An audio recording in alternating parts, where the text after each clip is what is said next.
Hello student, आज हम Hindi reader में पाठ 9 निराली मधुमक्खियों के बारे में पढ़ेंगे। चलिए शुरू करते हैं। इसका पाठ परिचय करते हैं। प्रस्तुत पाठ मधुमक्खी और उनके शहद से संबंधित है। मधुमक्खियों की भी कई जातियां होती हैं। ये अलग अलग कार्य करती हैं। प्रस्तुत पाठ के माध्यम से हम जानेंगे कि मधुमक्खियाँ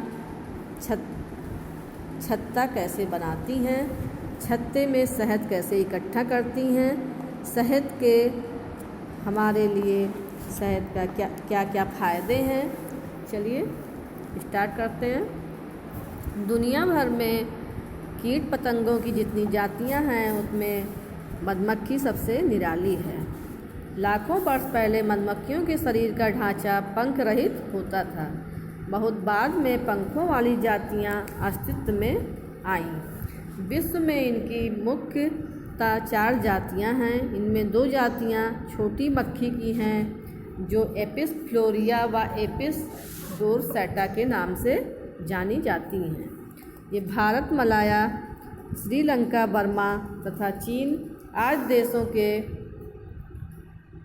जंगली व पर्वतीय इलाकों में पाई जाती हैं। ये आकार में छोटी होती हैं तथा खुली जगह पर छत्ता बनाती हैं। एपिस डोरसैटा बेहद जहरीली किस्म की हैं और कई बार मनुष्य के लिए जानलेवा सिद्ध होती हैं। इनमें पुत्तिका, पिंगल जात, पीली किस्म मधुमक्खियाँ विषैले फूलों से भी मधु संचय करती हैं। 2 अन्य जातियाँ एपिस सेरेना और एपिस मॉलिफेरा हैं। एपिस सेरेना भारतीय किस्म की हैं तथा मैदानी इलाकों में रहना पसंद करती हैं।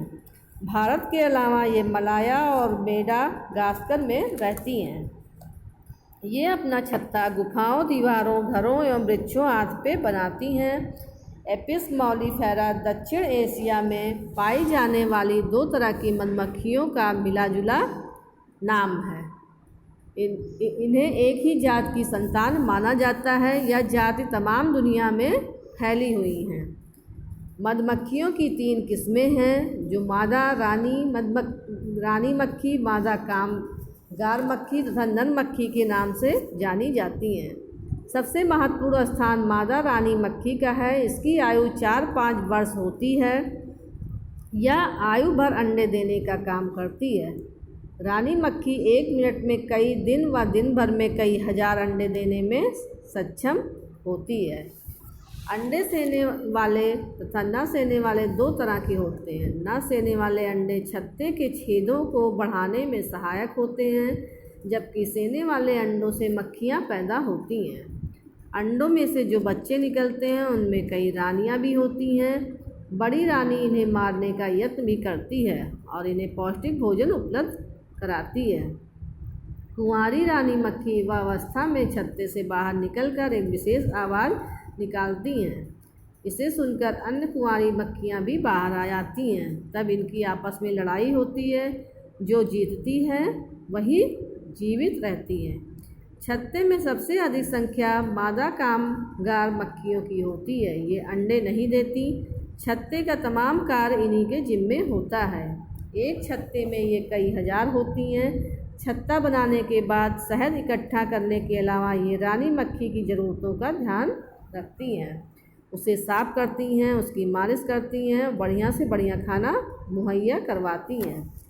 अंडों से बच्चे निकलने पर मजदूर मक्खियाँ बड़ी तत्परता से उसकी देखभाल करती हैं तथा दुनिया का सामना करने लायक होने तक उसकी देखभाल करती हैं। नित्य प्रति ये मक्खियाँ निश्चित समय तक फलों फूलों का रस एवं पराग एकत्र करती हैं।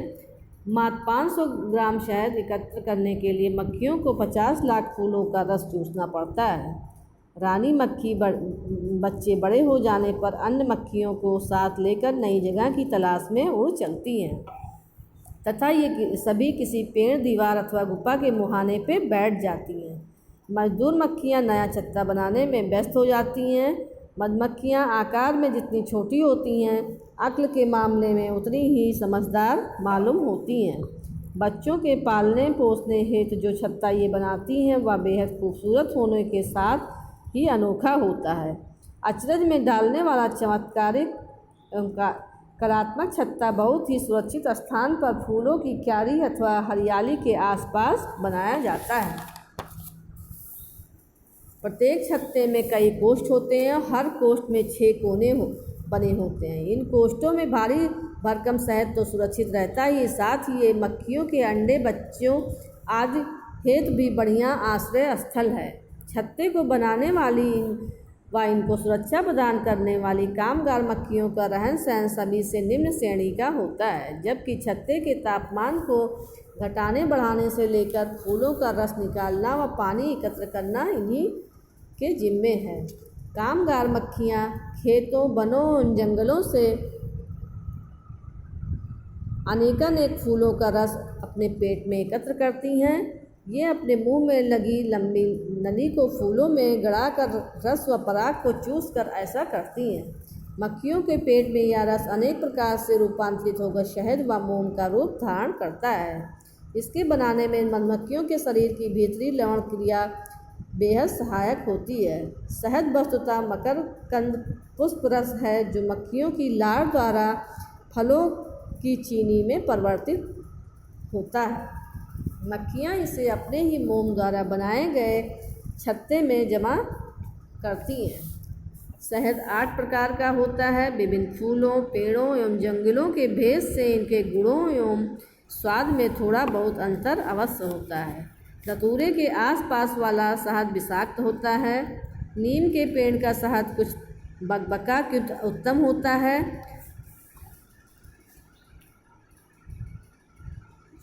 शहद, सरसों, तुलसी और अन्य औषधियाँ पेड़ पौधे से प्राप्त शहद भी श्रेष्ठ होता है। यह सफ़ेद, गाढ़ा पीला, प्रगाढ़, लालिमा युक्त, भूरा, अंबर व काले रंगों में पाया जाता है। इनमें 80 प्रकार के तत्व पाए जाते हैं। इसी कारण आयुर्वेद ने इसे अमृत की संज्ञा दी है। शुद्ध शहद में प्रायः एक समान रासायनिक अंश प्रतिशतता होती है। इनमें 3 प्रकार की शर्करा पाई जाती है जो क्रमशः फूलों की, अंगूर की व गन्ने की शर्करा के नाम से जानी जाती है। ये 3 शर्कराओं में अंगूरी शर्करा सीधे रक्त में मिलने वाली हैं। शर्करा के अतिरिक्त शहद में अम्ल, प्रोटीन, लोहा, तांबा, manganese, potassium, sodium, phosphorus, calcium, maltose, chlorophyll, iodine, carotene, amino acid तथा विटामिन ए, B6, B2 और C पाए जाते हैं। शहद में 42% विशुद्ध ग्लूकोज रहता है। मिठास की इसी अधिकता के कारण शहद में विषाक्त जीव जिंदा नहीं रह पाते। अमेरिका के प्रसिद्ध वैज्ञानिक डॉक्टर स्टुअर्ट बेंट ने लंबे अनुसंधान के बाद यह पाया कि घातक रोगों के रोगाणु शहद में रखने के बाद 2 से 5 दिन के अंदर नष्ट हो गए। संभवतः इसी कारण प्राचीन काल में लोग शहद से घावों की पट्टी करते थे। शहद तमाम खाद्य पदार्थों में उत्कृष्ट एवं गुणकारी है। तरल पदार्थों में इससे अधिक शुद्ध और मीठी चीज़ संसार में दूसरी नहीं है। यह गन्ने की चीनी से 25% अधिक मीठा होता है। 1 किलो शहद में 3,500 कैलोरी होती है, जबकि गाय के 1 लीटर दूध में 620, 1 किलो सेब में 4,101 पाउंड, शहद में 70 अंडों से अधिक शक्ति होती है। यह स्वतः पचा हुआ भोजन है, इसलिए इसे पचाने के लिए शरीर को थोड़ी सी भी मेहनत नहीं करनी पड़ती। जीभ पर रखते ही यह रक्त के साथ घुलना शुरू हो जाता है। शहद ऐसा योगवाही पदार्थ है जिसे जिस गुण वाले पदार्थ के साथ लिया जाए उसी के अनुकूल होकर गुणों में वृद्धि करता है। ये लेसन समाप्त हो गया। अब देखते हैं इस लेसन से हमको क्या सीख मिली। शहद स्वास्थ्य के लिए अति लाभकारी है। शहद अनेक रोगों को दूर करने में सहायक है। शहद अनेक दवाइयों में भी प्रयोग होता है। इस चैप्टर को पढ़ के हमने शहद के बारे में बहुत कुछ जाना। चलिए शब्दार्थ पढ़ते हैं। शब्दार्थ को अपनी कॉपी में आप लोग लिख लीजिएगा और इसको याद भी करिएगा।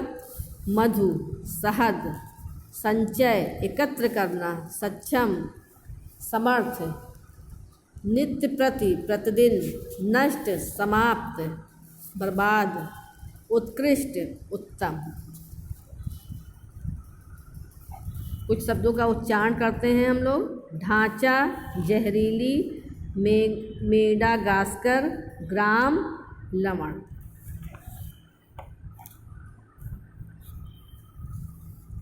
शब्दार्थ मैं होमवर्क पेज पे दे दूँगी, आप लोग अपनी कॉपी में ज़रूर लिख लीजिएगा और याद करिएगा। आज की क्लास यहीं समाप्त होती है। धन्यवाद।